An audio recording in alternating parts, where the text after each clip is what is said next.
ആദ്യം ചാവി തിരിക്കണം, എന്നാലേ വണ്ടി സ്റ്റാർട്ടാവുള്ളൂ. രണ്ടാമത് ഈ ഹെൽമെറ്റ് ഇത് ഗ്ലാസുമ്മ തൂക്കാനുള്ളതല്ല, ഇത് തലയിൽ തൂക്കണം. സ്റ്റാൻഡ് കിട്ടിയോ? നീ സ്റ്റാർട്ടായിക്ക.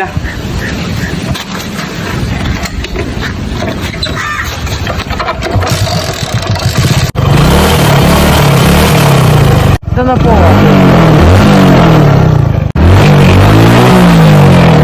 ഇതതിന് തിരിച്ചുമ്പോഴേക്ക് പോകാൻ വേണ്ടി ഇത് സ്കൂട്ടി അല്ല. ഇങ്ങേ ഇത് കണ്ടോ, ഈ ഗിയർ ഇതാദ്യം ബാക്കിക്ക് തട്ടണം. ആ ടച്ച് പിടിക്കണം, മനസ്സിലായില്ലേ? എന്നിട്ട് മെല്ലെ വിട്ടോ.